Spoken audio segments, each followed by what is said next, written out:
Bonjour à toutes et tous et bienvenue sur cette nouvelle vidéo. Aujourd'hui nous allons rentrer dans le vif du sujet et nous allons créer nos premières pages sur WordPress très rapidement. On va vraiment faire la méthode express grâce au thème premium Divi. Donc on va tout simplement utiliser des templates qui sont déjà tout faits. C'est tout l'intérêt d'utiliser des thèmes premium comme Divi, c'est qu'on va pouvoir utiliser des templates qui sont vraiment très beaux pour pouvoir simplement les ajouter, les charger et ensuite les modifier selon et forcément les textes que l'on veut mettre, les couleurs que l'on veut mettre, etc. Donc on va voir tout ça. Avant d'attaquer, je vous invite, si ce n'est pas déjà fait, à vous abonner à ma chaîne, à activer la cloche pour recevoir les prochaines notifications de sortie vidéo. Vous serez ainsi alerté dès qu'une de mes vidéos sort pour pouvoir continuer la construction de votre site et également pour recevoir toutes mes informations de marketing digital. Et surtout, n'hésitez pas à commenter, à poser toutes vos questions, je me ferai un plaisir d'y répondre. Dans les prochaines vidéos, évidemment, nous verrons également comment construire des pages from scratch, donc de A à Z, en partant totalement de zéro, d'une page vierge. C'est quelque chose qui prend forcément plus de temps, mais ça nous permet également, on va dire, pour ceux qui ont plus d'idées, de faire des sites vraiment selon vos envies. Évidemment, vous pouvez également partir d'un template tout fait et complètement changer, on va dire, la mise en page de celui-ci pour n'en garder qu'une partie, celle qui vous intéresse. Donc pour attaquer tout ça, la première chose à faire, évidemment, c'est d'aller créer notre page. Enfin, nos pages, puisqu'on va en créer deux.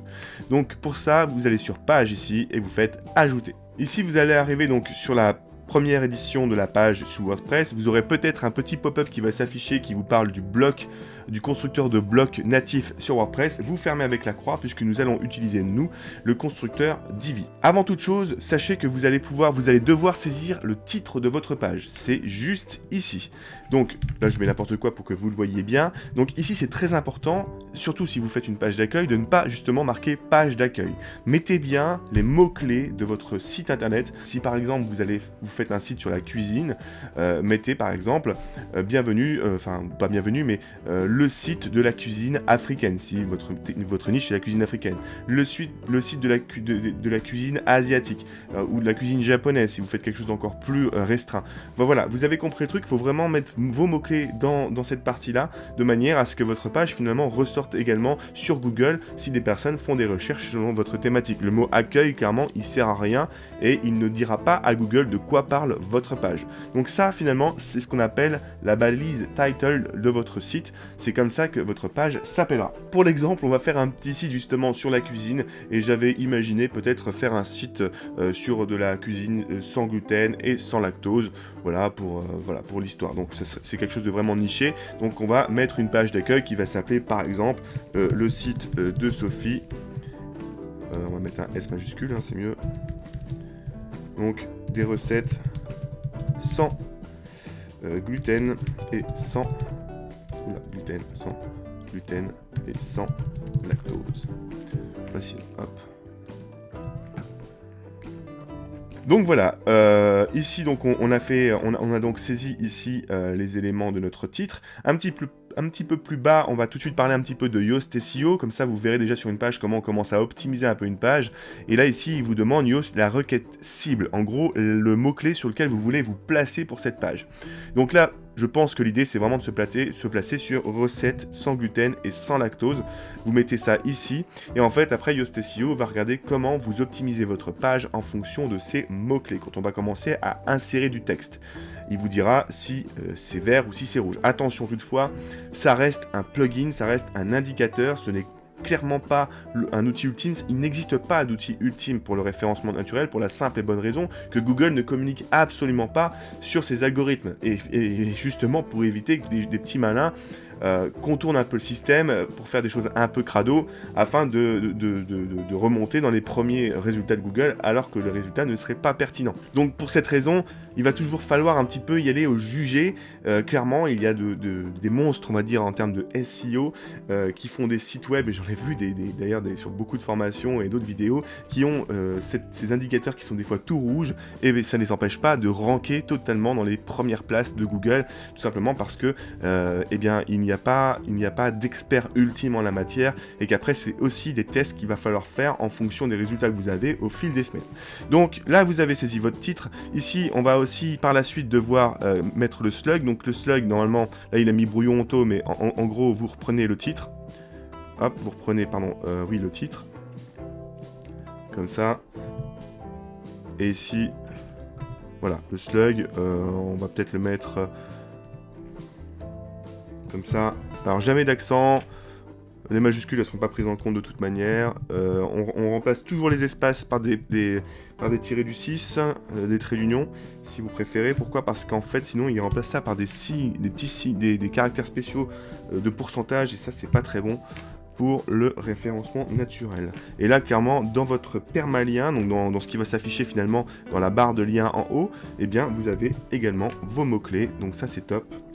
Si des personnes mettent votre site mettent des liens, font des liens vers votre site. Au niveau de la métadescription, c'est pareil. Ici, Yoast SEO vous dit qu'il ne faut pas dépasser un nombre de caractères. Mettez, on va dire, quand on commence ici, en gros, il vous marque ici le taux de remplissage du nombre de caractères qui sera visible sur Google. C'est ce qui sera visible pour l'internaute, on est d'accord. Il faut toujours rédiger pour l'internaute et pas pour faire plaisir à Google.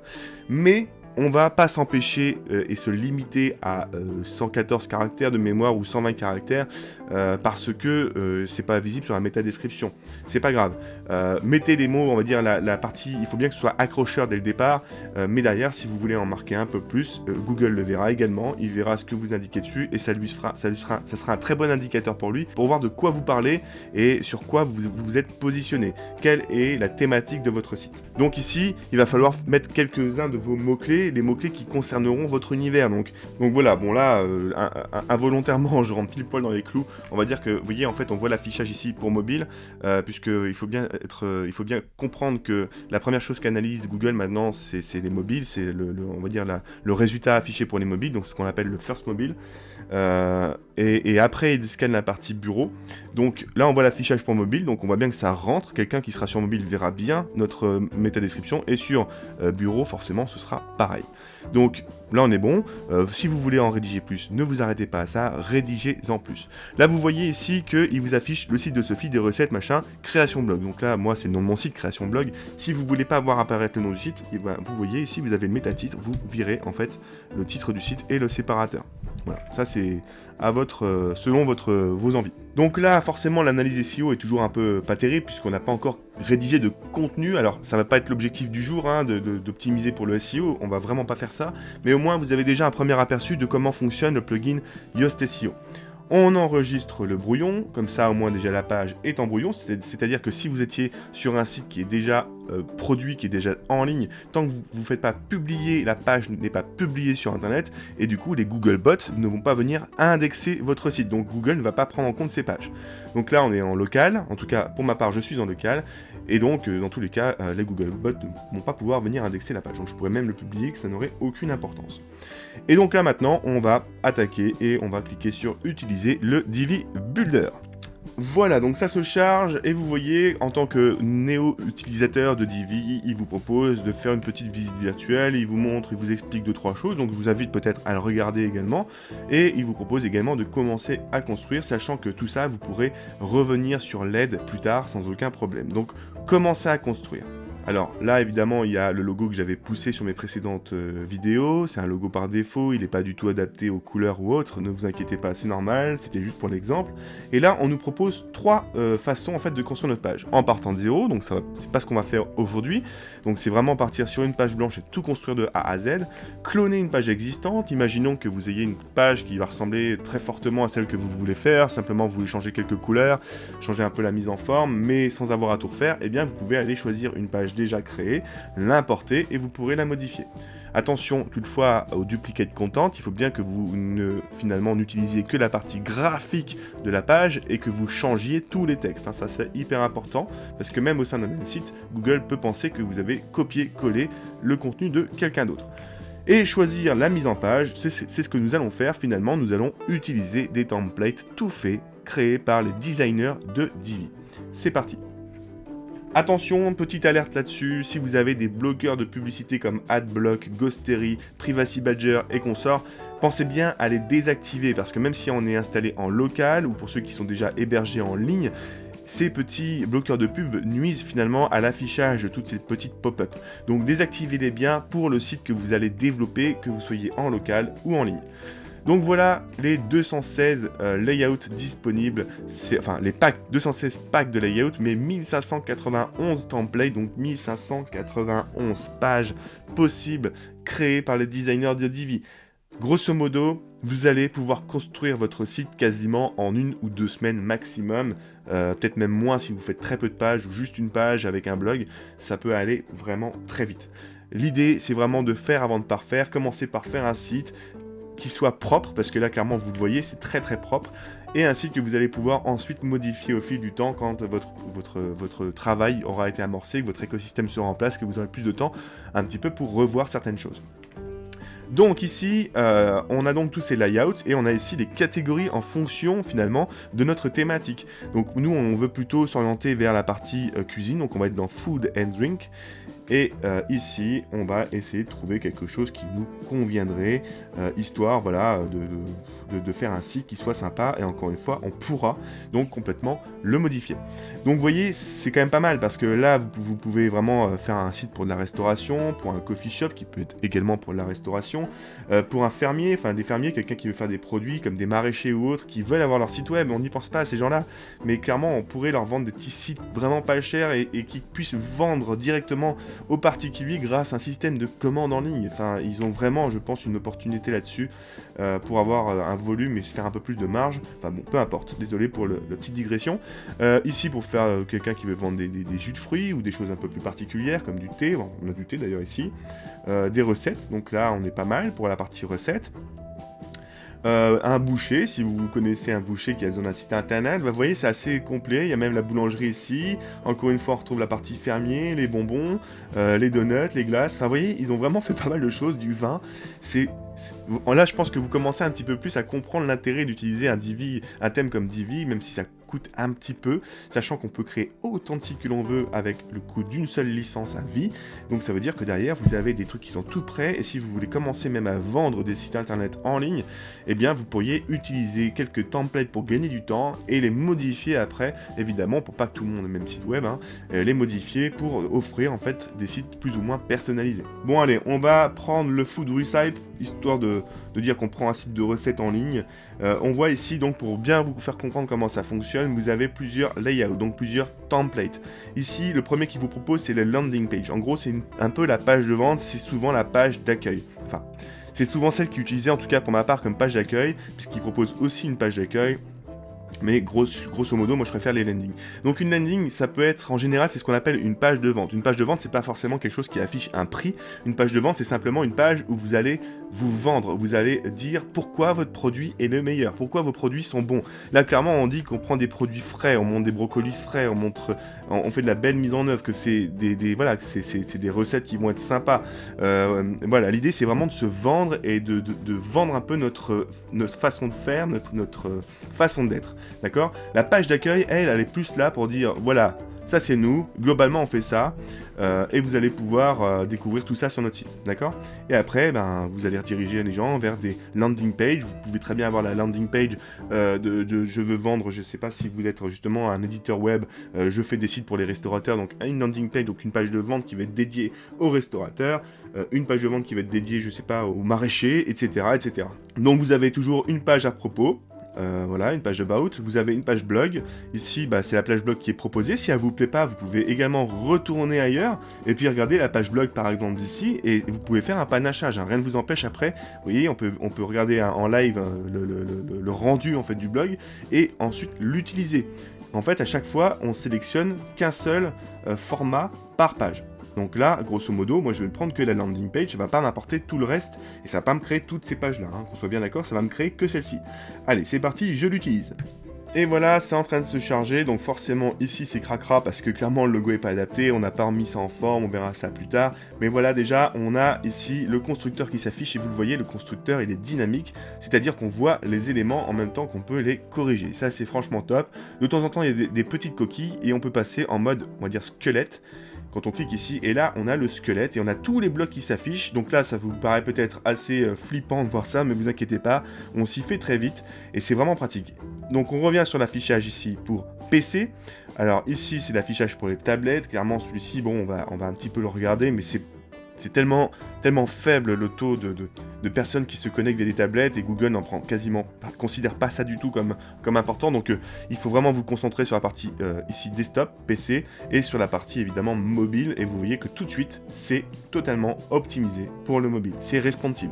Tous les thèmes Divi et tout ce que vous allez créer avec Divi sera responsive. C'est un site, c'est un thème qui est vraiment créé pour ça, pour être, on va dire, vraiment optimisé pour le référencement naturel, même s'il y a toujours des choses à améliorer, et surtout pour le côté responsive, on voit tout de suite l'affichage mobile ici qui est très propre. Donc on revient sur l'affichage normal pour commencer un peu à éditer notre site. Donc on voit ici qu'il y a plusieurs blocs. On a un gros bloc ici avec du texte qui est forcément à revoir, puisque c'est pas celui qu'on va vouloir mettre, surtout avec des textes de démonstration en lorem ipsum. Alors là déjà, hop, j'ai fait quelque chose, on revient en arrière, voilà, donc CTRL Z pour revenir en arrière.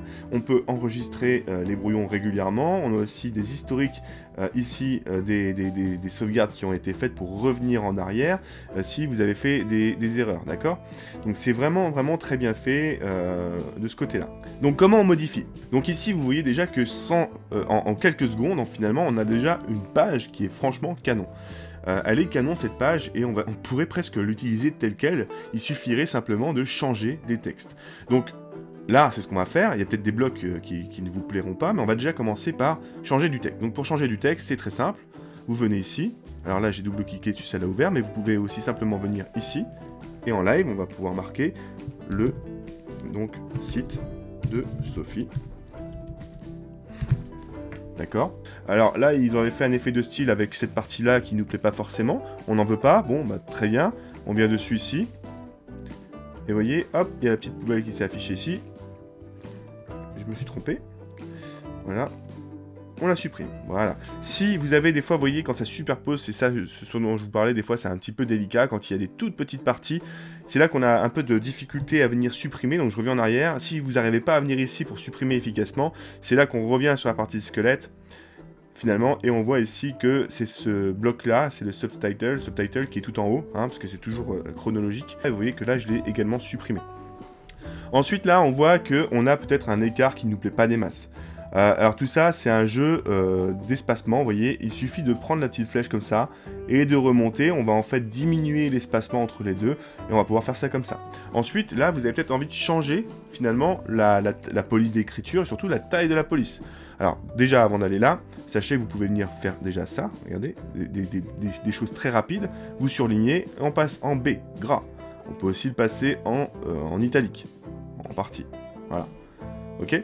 Maintenant, si on va aller plus loin, qu'on veut vraiment changer la taille de la police, en fait, tout fonctionne comme ça sur Divi. Vous avez ici la section principale. Ensuite, dedans, vous avez une autre petite section qui apparaît ici en beige. Ici, après, vous avez les modules qui sont dedans, tous les petits modules. Donc, c'est des modules qu'on va venir changer. Vous voyez, tout ce qui apparaît en gris. Alors, désolé, je suis daltonien. Si je vous dis beige et que c'est pas beige, ne soyez pas choqués. Mais voilà, là, on va avoir ici donc le nom du site, enfin le nom d'accroche. On peut venir ici.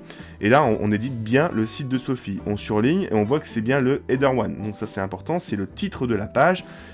C'est celui qu'on voulait. Peut-être, voilà, le mot-clé qui ressortira ici. Peut-être qu'on veut mettre tout le titre de la page.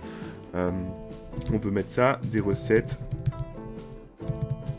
sans gluten ni lactose. Parce qu'on veut que les mots-clés apparaissent dans le titre de la page, qui est important pour le référencement naturel. Auquel cas, vous faites ça, d'accord? On peut également écarter un peu, si on veut vraiment, vous voyez, faire ça comme ça. On peut forcément et évidemment justifier, centrer, etc. les textes. Donc là, on reclique dessus. On a tout ce qui est style ici. Alors déjà, vous pouvez évidemment venir ici et le faire comme ça. Hop, voilà. Après, dans la partie style, on a ici donc les textes. Les textes, ce sont en fait tout ce qui n'est pas un titre. Donc ça, c'est un titre, donc il n'est pas surligné. Et les textes et sous-titres, ce sont en fait les titres et les sous-titres. Donc tout ce qui est H1, H2, H3. Donc là, il surligne en fait ce qui est concerné parce que je souhaite éditer. Là, il me dit, voilà, là, tu t'apprêtes à éditer ce qui est encadré ici, il y a l'encadré qui s'affiche. Donc je sais que c'est ça que je viens éditer.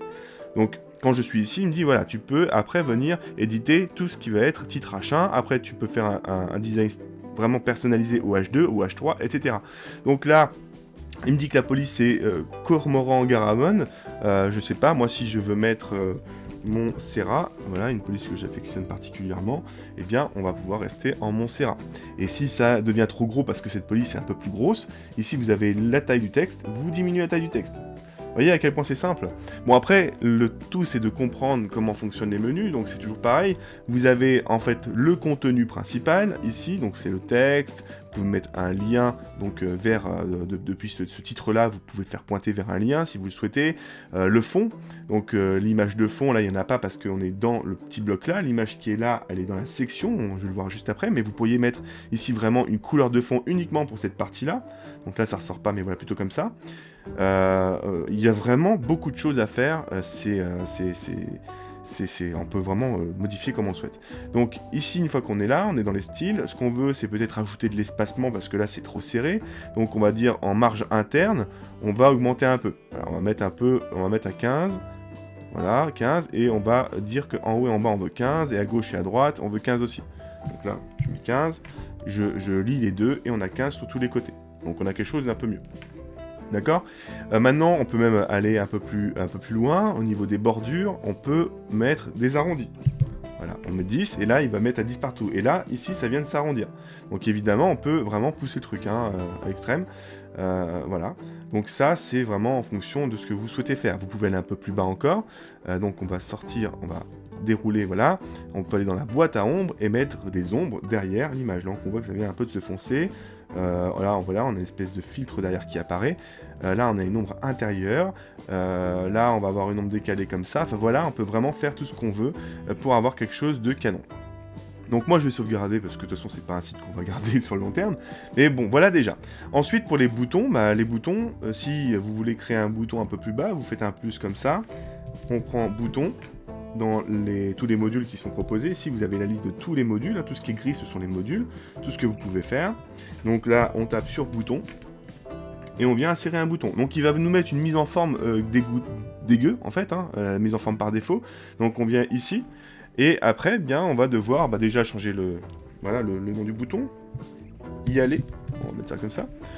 Ensuite, au niveau du style du bouton, on va aller sur bouton, on va dire qu'on veut faire notre propre style, parce qu'on peut pas utiliser style par défaut. Ici, donc, on peut changer la taille du texte du bouton, voilà, on va décaler un petit peu ça, pour le voir, ce sera mieux. On peut l'augmenter comme ça, hop, ok. On va pouvoir changer la couleur de fond. Donc là, vous avez la couleur du texte, on va le passer en noir. La couleur de fond, on va mettre ça en blanc. Voilà, comme ça. Là, il m'a laissé une couleur de contour qui a un peu de bordure qui est pas très joyeuse, on va l'enlever. On peut faire comme tout à l'heure, aller dans la partie arrondie et puis mettre voilà, plus d'arrondi. On peut changer la police du bouton. Voilà. On peut mettre en gras, en italique. Ah oui, on peut donc ici changer forcément... Déjà, désactiver l'icône, on n'est pas obligé de mettre une icône, ouais. Ici il n'y en a plus qui s'affiche, ok. Et si on la remet, on peut aussi changer l'icône. Il y en a beaucoup, vraiment beaucoup. Donc là, vous avez l'embarras du choix, déjà en général, on n'est pas trop perdu avec ça, donc on va vous mettre celle-ci et on voit que ça change. Et on peut évidemment changer la couleur de l'icône. On peut mettre l'icône en rouge. Hop, ok. Ici, encore une fois, on peut mettre des ombres, même autour du bouton, pour faire un effet de style. Bon, ça se voit pas trop avec le fond, mais là, il y a un petit ombre. Si j'enlève et que j'en remets, vous voyez, ça change un peu. On peut mettre une ombre intérieure aussi, voilà, on peut faire ça, voilà, vous pouvez faire à peu près ce que vous voulez. Le bouton, donc je retourne dedans. Et donc, le bouton, vous pouvez aussi complètement, ici, l'arrondir. Ou pas. C'est ici que ça se passe, au niveau du rayon des frontières.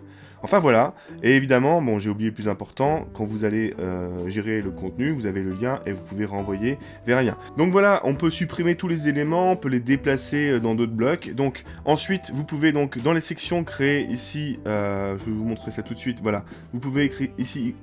créer d'autres rangées, vous pouvez faire plusieurs colonnes, disposer les colonnes de cette manière, une plus petite ici pour mettre une image avec du texte ici ou inversement, pour faire des effets de style un peu décalés, si vous voulez faire des cascades en fait sur des landing pages notamment, des cascades de présentation de vos services ou de vos prestations, vous pouvez faire jusqu'à quand même 6 colonnes, c'est pas mal. En général, c'est vrai que moi j'utilise souvent celle-ci et souvent les 6 qui sont ici. Voilà, j'utilise très rarement les autres. Donc ici, on a donc ces 3 boutons avec des images. On peut faire changer les effets de style. Là, c'est pas vraiment des images, en fait. Enfin, si, il y a des images, mais ce sont des résumés, en fait. Hein. C'est des modules de résumé. Donc si je faisais un plus ici, le module de résumé, vous le trouvez comme ça. Voilà, résumé. Je l'ajoute et en fait vous pouvez mettre un titre, un résumé en dessous et puis ici tout simplement une image. Donc c'est ce qu'ils ont fait ici, hein. C'est un moyen un peu détourné finalement d'avoir ce résultat là. Et après on va pouvoir, quand on vient éditer le module, on va pouvoir facilement, encore une fois dans tout ce qui est contenu, changer le titre. Donc là je suis sur les brocolis, donc des produits frais. Ok. Ensuite, eh bien, pareil, le Mexis, là, ils ont fait un lien, ça pointe vers un autre site internet, vers un autre lien, donc vous pouvez changer ça, y aller. Voilà, bon, bah, évidemment, j'ai rien sélectionné, Z. Voilà, bon, on va faire comme ça, ce sera mieux. Voilà, y aller. C'est pas forcément très sympa ce que je mets, mais bon, peu importe. Et ici, dans Images et icônes, on voit l'image qu'ils ont insérée. Et là, en fait, c'est très simple sur WordPress, vous cliquez dessus. Et là, vous avez toutes les images de votre site, donc là, c'est celles qui ont été importées automatiquement par le thème. Mais si vous voulez en insérer une, vous allez cliquer sur Téléverser, sélectionner un fichier, aller le chercher sur votre ordinateur, ou si vous l'avez déjà à disposition, le glisser-déposer ici, et il va s'insérer. Pensez bien toujours à optimiser vos images. Là, une image, là, c'est très bien. 30 kg, c'est très bien. Encore moins, c'est mieux. Mais ne dépassez pas les 100 kg pour une image, ou limitez vraiment les images assez lourdes, sauf si vous n'avez vraiment pas le choix. Donc mettez toujours un attribut alternatif. Donc là on va voir le pain, donc on va mettre pain sans gluten, recette de Sophie. Là en plus j'ai des bêtises là, parce qu'il ne faut pas faire ça, ça c'est le nom de l'image telle qu'elle devrait être créée. Donc en gros c'est le titre de l'image tel qu'on aurait dû l'importer. Donc quand vous importez des images, renommez-les bien comme ça avec des mots-clés. Et là vous pouvez marquer simplement le pain brioché sans gluten de Sophie. Voilà. Là, il faut vraiment faire ça. Vous avez vos mots-clés, pain brioché sans gluten. Quelqu'un qui recherchera via Google Images du pain brioché sans gluten, eh bien, a de grandes chances de tomber sur votre image si vous êtes bien niché, si vous avez bien renseigné ces infos, parce qu'il y a très peu de monde, quand ils créent des sites internet, qui pensent à mettre des attributs alt, donc des attributs alternatifs à leurs images. En gros, ça veut dire quoi? Ça veut dire que si votre image ne charge pas, plutôt que d'avoir une image cassée, vous aurez un texte qui s'affichera à la place.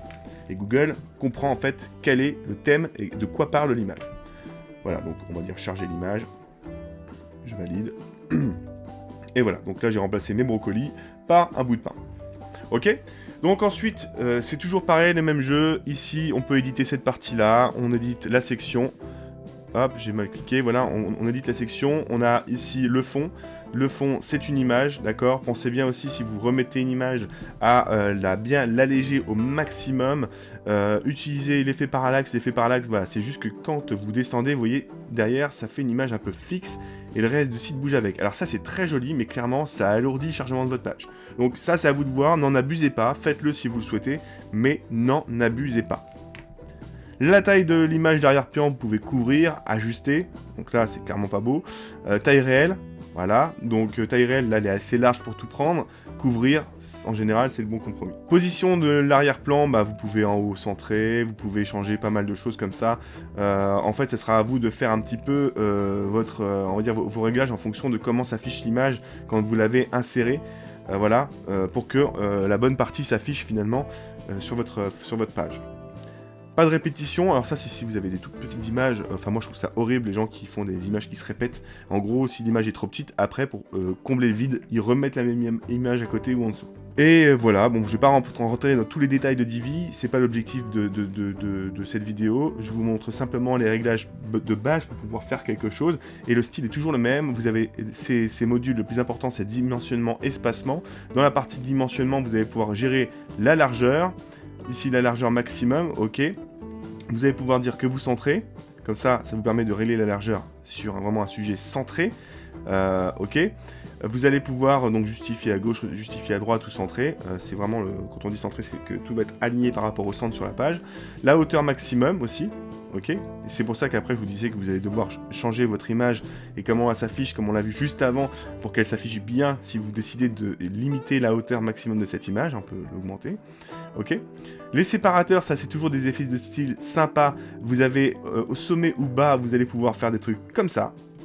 Et oui, c'est pas si compliqué avec des thèmes premium, hein, je vous le dis. Donc vous allez pouvoir évidemment changer un peu, voilà, ce genre de choses, des répétitions, si vous voulez faire quelque chose plutôt comme ça, si vous êtes dans l'esprit un peu mountain. Ok, si vous trouvez que c'est pas, ça rogne ici, que vous voulez que le bouton il soit vraiment dedans, c'est pas grave, on fait comme ça. Hop, même le bouton y aller avait disparu. On retourne en fait sur notre truc. Ok. C'est vraiment pas compliqué. Bon, il faudra que vous reveniez régulièrement, je pense, dans cette vidéo pour retrouver ces petites astuces. Mais clairement, c'est pas très compliqué. Après, au départ, vous pouvez commencer par faire quelque chose de simple. Et au fil du temps, quand vous allez être de plus en plus formé à l'utilisation de votre thème, vous allez pouvoir y revenir. Donc là, clairement, vous voyez tout ça. Ça, c'est encore un fond avec une image, hein. D'accord, c'est pas des images qui sont placées comme ça, c'est quelqu'un, donc les designers, qui ont créé des images en fonction de la taille d'affichage de leur écran et les ont importées. Donc si je vais dans ici, contenu fond, que je vais dans images, si je supprime, hop, il disparaît, d'accord? Je remets en arrière. Alors là, on les voit pas parce qu'ils sont plus larges, c'est comme ça. Mais voilà, on peut supprimer une image comme ça et vous pourriez tout simplement remettre une couleur, voilà, comme ça. C'est horrible, désolé pour les yeux, voilà, c'est pas mieux, ou tout blanc, voilà. Comme ça, il n'y a plus d'image. Et voilà, donc on continue comme ça. Ici, on a un appel à l'action avec un bouton. Les boutons, vous n'êtes pas obligé de faire des modules appel à l'action. Vous pouvez simplement faire, bah voilà, je vais vous montrer rapidement. Vous voulez ajouter ici un autre module. On va faire un module classique d'une ligne. Et donc, on va mettre du texte. On met un texte. Voilà. Ici, le texte, je veux que ce soit un titre. Je marque mon titre. Mon titre. Je le surligne, donc j'ai fait un CTRL A ou un pomme A. Ici, je veux que ce soit un 2. Sachez qu'il faut toujours qu'il n'y ait qu'un seul titre 1 sur une page, jamais plus. Et ensuite, il faut que ce soit toujours cohérent. Après un 1, c'est un 2. Après un 2, c'est un 3. On ne peut pas avoir un 3 après un 1 ou un 2 après un 3, d'accord? Si vous pouvez avoir un 2 après un 3 si ça repart à 0. Mais vous ne pouvez pas avoir de 3 après un 1 ou de 4 après un 2. Il faut toujours qu'il y ait entre les deux une cohérence. Ça, c'est important pour Google. Là, on justifie au centre. Il est là. Et on va aller changer le style, donc, des titres H1. Il me remet les polices que j'ai utilisées précédemment, donc ça c'est quand même plutôt cool. Montserrat, donc là moi je prends la Montserrat ici, on va aller venir... pardon, c'est le H2 qu'on va gérer, j'ai des bêtises. Donc Montserrat, vous inquiétez pas, ça n'a pas d'impact hein, sur le reste, puisqu'on nous dit bien que ce module-là. Là. Donc c'est la partie Montserrat, on peut ici choisir quelque chose de bien gras, voilà. Et on va venir dire, ben on veut que tout soit en mode, toujours en mode majuscule, ou pas, on peut le remettre au centre ici, on va choisir une couleur, par exemple celle-ci, la couleur du texte, ou celle-ci, voilà. Ok, en telle taille du texte, c'est ici qu'on va modifier ça. Et pensez bien à revenir voir la partie mobile, parce que vous voyez, la taille du titre, du coup, n'a pas changé. Et là, quand on est sur mobile, on change pour le mobile, voilà, que ça apparaisse bien. Et on revient sur la partie, et là il a bien gardé les 76, d'accord? Donc là on a mis un titre alternatif, donc on a bien passé d'un H1 à un H2 entre temps. Donc là moi je rajoute encore en dessous, je sais pas, moi je veux mettre une image, je tape image, voilà. L'image on va aller chercher quoi? Tiens celle-ci, allez charger. Donc là c'est pareil, on va aller ici dans l'image, on va faire style, on va faire alignement, on va la centrer parce qu'on veut la centrer. Alors c'est une petite image, hein, clairement ça va pas être très joli, c'est plutôt pour vous montrer comment on construit ce genre de choses assez simplement. Ok, on peut lui mettre un lien, cette image, si vous voulez renvoyer vers un autre site. Donc il suffit juste d'aller dans URL et cliquer sur le lien, ouvrir dans un nouvel onglet, dans la même fenêtre. Donc, ils disent dans le même onglet, mais c'est dans un nouvel onglet, c'est mal traduit tout simplement. Fond, on peut mettre aussi donc une couleur de fond ici sur tout le module, ok. Et voilà, donc là on va dire qu'on aime bien cette partie là. On peut aussi faire des styles, donc les styles ici on peut faire de l'animation comme un fondu, voilà, quand les gens arrivent sur la page en fait ça fait un fondu. On peut aussi faire des trucs un peu plus avancés sur les scrolls. Bon là faites attention à ça, n'en abusez surtout pas parce que franchement c'est pas très bon.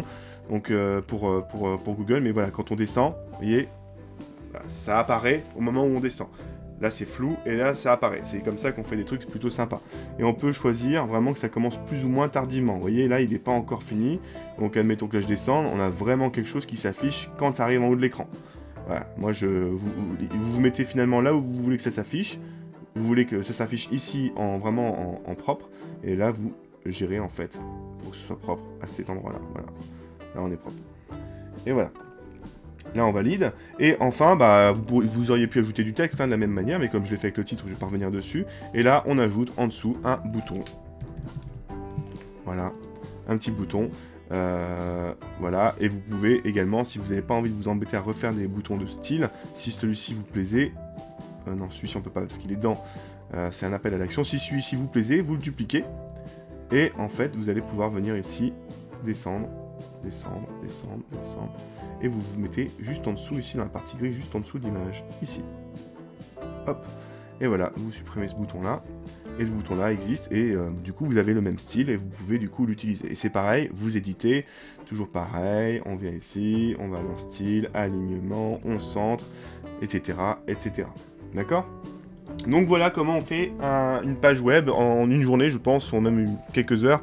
En 2-3 heures, on peut plier une page, parce que si celle-ci vous plaît depuis le départ, vous avez juste à changer des images, c'est ça qui va être le plus long, c'est de refaire le contenu, de rechanger un peu les codes couleurs. Donc maintenant que vous avez vu comment ça fonctionnait, vous savez comment vous allez pouvoir facilement créer une page et l'éditer, et bien il vous reste plus qu'à travailler et de répliquer ça à chaque fois que vous créez une page, d'accord? Donc vous enregistrez bien le brouillon, et ensuite pour quitter, eh bien vous avez juste à venir ici en haut, vous retournez, on va retourner sur les paramètres de WordPress. Donc grosso modo, alors j'ai créé qu'une page, mais je vais créer rapidement la page de blog. Ce sera juste pour vous montrer le dernier paramétrage à mettre en place quand on crée son site pour la première fois. Donc le blog, là vous mettez ça comme vous voulez. Donc on enregistre le brouillon, et je vais même publier parce que je vais avoir besoin que ce soit publié. Hop. Et c'est pareil pour celle-ci, sinon je la verrai pas. Oui, pour pouvoir interagir avec vos pages, ajouter des liens, faire du maillage interne pour ajouter des liens vers des pages existantes, etc. Il faut évidemment que les pages soient publiées, sinon WordPress ne les reconnaît pas, hein, puisqu'officiellement elles n'ont pas encore de lien. Donc voilà, on vient un peu plus bas, et ici on va aller dans lecture, dans réglage, pardon, lecture.